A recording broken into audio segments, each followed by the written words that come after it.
Hello garden friends, आज 5 जून है और आज हमारा वर्ल्ड एनवायरनमेंट डे भी है। और इस वर्ल्ड एनवायरनमेंट डे की थीम है सेलिब्रेट बायोडाइवर्सिटी। तो बायोडाइवर्सिटी सबको पता ही है, उसमें आज हमारा टॉपिक ये नहीं है तो हम उसमें डिटेल में नहीं जाएंगे। लेकिन मोटे तौर पर आप ये जान लीजिए कि पृथ्वी पर जितना भी जीवन है वो इसी से संबंधित है। ये नहीं होगा तो जीवन भी नहीं होगा। हम जो सांस लेते हैं, ऑक्सीजन जो हमें मिलती है, जो हम पानी पीते हैं, सब कुछ इसी पे निर्भर करता है। अगर पेड़ नहीं होंगे तो हमें ऑक्सीजन नहीं मिलेगी, और अगर बीज नहीं होंगी, मधुमक्खियां नहीं होंगी तो पॉलिनेशन नहीं होगा, और फल फूल सब्जियां ये सब हमें खाने को नहीं मिलेंगी। So that is important thing, biodiversity. तो आज हमारी जो थीम है मैंने सिलेक्ट की है, दैट इज मल्चिंग। बहुत लोगों ने मेरे से कहा था कि गर्मी बहुत पड़ रही है, तो मैम प्लीज आप मल्चिंग के ऊपर बताइए कि मल्चिंग हमको किस तरह से, किन चीजों से और कैसे करनी चाहिए। तो मैं आज इसी पे डिटेल में हम थोड़ी सी बात करते हैं। मल्चिंग से क्या होता है फ्रेंड्स कि एक तो जो आप अपने गार्डन में काम करते हैं उसमें आपको बहुत मदद मिलती है। जैसे कि गर्मी बहुत है तो वो सॉइल का मॉइस्चर रिटेन करके रखता है, नमी को मल्च जो होता है वो उड़ने नहीं देता है। और उसमें वीड्स जिनको आप निकालते निकालते थक जाते हैं, वीड्स नहीं आने देता है। और उसमें जो माइक्रोबियल एक्टिविटी है वो डेवलप करता रहता है। सूरज की किरणें उसमें नहीं जा पाती हैं तो वो नमी उसमें अच्छी तरह बनी रहती है। तो और हम इसको कई तरह से यूज कर सकते हैं। इरोजन से भी बचाता है, सॉइल इरोजन जो होता है उससे भी मल्च जो है आपके सॉइल को बचाता है। इसको हम कई चीजों से बना सकते हैं, मल्च को यूज कर सकते हैं। जैसे कि आप ये देख रहे हैं, आज मैं सिर्फ ऑर्गेनिक मल्च की बात करूंगी। मल्च आप दोनों तरह से यूज कर सकते हैं, ऑर्गेनिक भी और इनऑर्गेनिक भी, प्लास्टिक वगैरह भी, but we will talk about only organic mulch today. So आप ये देख रहे हैं, लकड़ी के टुकड़े हैं। आप जो कारपेंटर की छीलन निकलती है उसको भी यूज कर सकते हैं। लेकिन मैं जो पेड़ गिरते हैं या मेरे पुराने पेड़ हो जाते हैं, उनके बार्क जो उनकी छाल होती है या सूखी टहनियां होती हैं, उनको मैं चॉप कर लेती हूँ, छोटा छोटा काट लेती हूँ और इसको एज अ मल्च यूज करती हूँ। इसको आप यूज कर सकते हैं जहां पर कि आपको एनुअली आपको सॉइल टिल नहीं करना है, गुड़ाई निराई नहीं करनी है, क्योंकि ये जो है ये हार्ड वुड है, ये जल्दी डिकम्पोज नहीं होता है। मल्च का एक फायदा ये भी होता है कि आपके सॉइल को वो जब धीरे धीरे डिकम्पोज होता है तो वो एनरिच करता है, सॉइल को न्यूट्रिशन प्रोवाइड करता है। तो ये बहुत धीरे डिकम्पोज होएगा। तो इसको आपके जो गार्डन है उसमें जो बुशेस लगे हैं या पेरिनियल्स हैं या पेड़ हैं, उसके चारों तरफ आप इसको एज अ मल्च यूज कर सकते हैं। हार्डी है, जहाँ पे आपको एनुअली, जैसे आपकी सब्जियां हैं या फूल हैं, आप हर साल निकालते हैं, दोबारा लगाते हैं, आपको करना, तो ये दिक्कत करेगा आपको फिर उस समय सॉइल को टिल करने में, नई सॉइल जब आप क्रिएट करेंगे। तो इसलिए इसको हम जो हार्डी ट्रीज हैं, बुशेस हैं, उसके चारों तरफ एज अ मल्च हम इसको यूज करेंगे। दूसरा ये फ्रेंड्स दिखाना चाहूंगी, कंपोस्ट होममेड, जो हमारी किचन वेट वेस्ट की कंपोस्ट बनती है। This is this. आप बगीचे में तो यूज करते ही हैं, अगर आपके पास स्पेयर है तो आप इसको भी एज अ मल्च यूज कर सकते हैं। सब्जियों के लिए फ्रेंड्स ये बहुत अच्छी होती है। अगर आप वेजिटेबल लगाई हुई है आपने अपने बगीचे में तो आप उसकी कंपोस्टिंग से मल्चिंग कर सकते हैं, और कंपोस्ट से। और इसकी जो लेयर है कम से कम 2-3 इंच 4 इंच भी हो तो अच्छा है, होनी चाहिए। लेकिन आपको एक बात इसमें ये ध्यान रखना पड़ेगा कि ये जो कंपोस्ट है ये ऊपर से मॉइस्ट रहे हर समय। धीरे धीरे इसका जो तत्व है वो पानी में, सॉइल में, पानी के जरिए सॉइल में जाता जाएगा। तो इसको ऊपर से आप मॉइस्ट ही रखिए। तो इसको मॉइस्ट करने के लिए हम डबल मल्चिंग भी कर सकते हैं, that is with the leaves. ये जो आपके बगीचे में सूखी पत्तियां निकलती हैं, इनको आप यूज करिए मल्च के लिए।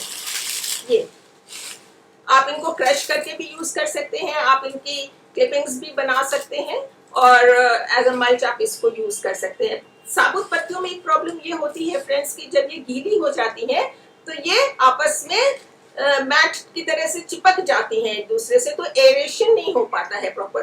कोई बड़ी बात नहीं है, आप इसको एक हो लेके इसको आप थोड़ा सा या हाथ से ही ऐसे ऐसे कर देंगे तो उसमें एरेशन हो जाएगा, ये अलग अलग हो जाएंगी और आपकी मल्चिंग बहुत खूबसूरती से ये करेंगी।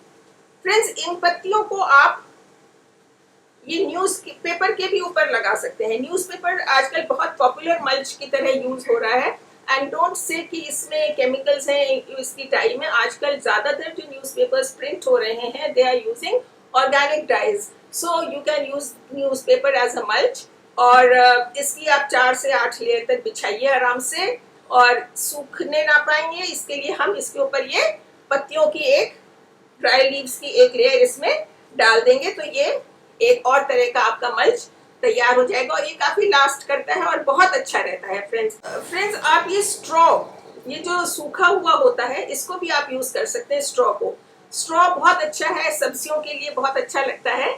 और पर इसमें एक आपको ध्यान रखना पड़ेगा कि इसमें ना बीज ना हो, क्योंकि आप जिस पर्पस के लिए मल्च कर रहे हैं, यूज कर रहे हैं, तो वो थोड़ा सा हैम्पर होएगा, क्योंकि आप चाहते हैं कि आपकी बीज ना निकले, उसमें बनी रहे, नमी बनी रहे।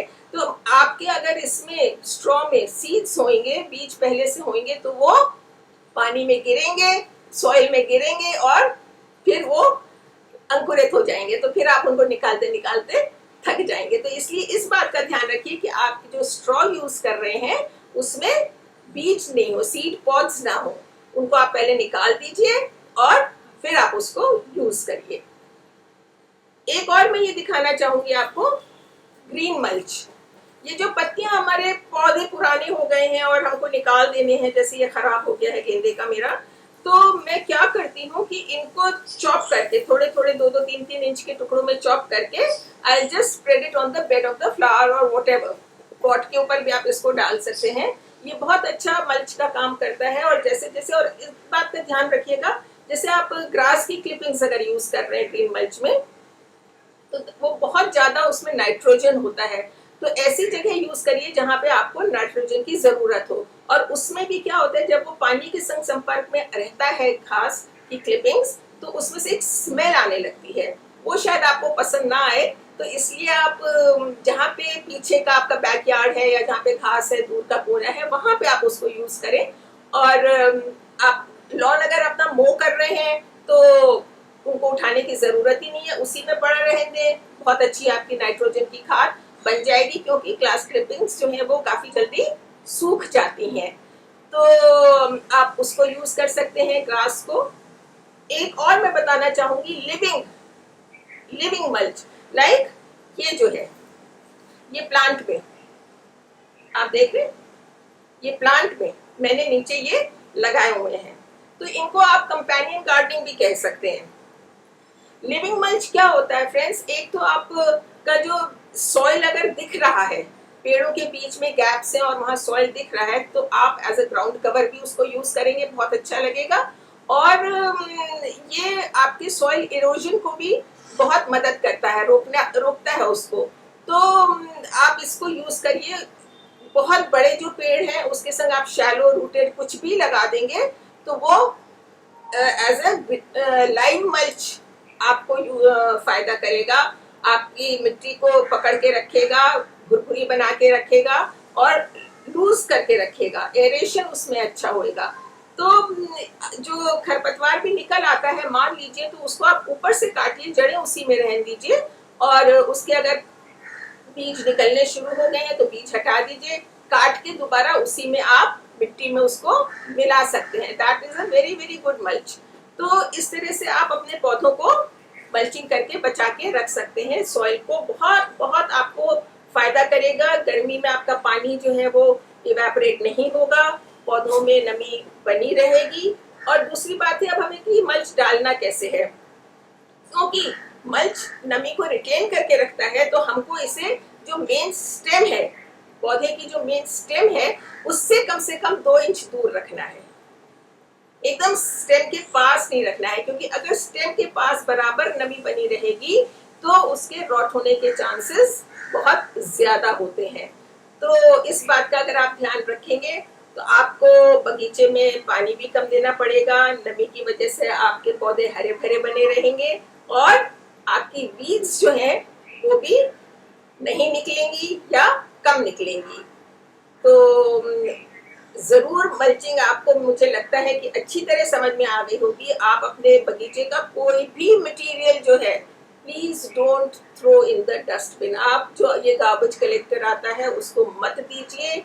हर चीज बगीचे ने जो आपको दी है वो बगीचे को वापस करिए, एनवायरनमेंट को वापस करिए और एक संतुलन बना के रखिए एनवायरनमेंट में। तो आज का जो ये एनवायरनमेंट डे है वो किस तरह से हम थोड़ा सा अपना सहयोग अगर उसमें दें तो हमारा जो विश्व है, हमारा जो एनवायरनमेंट है, एक सुंदर जगह हो जाएगी हम लोगों के रहने के लिए। So that's all for today, friends. Take care, contribute to the environment, be healthy, be happy, and like, share, and subscribe to my channel, please. So till then, for the next video, goodbye.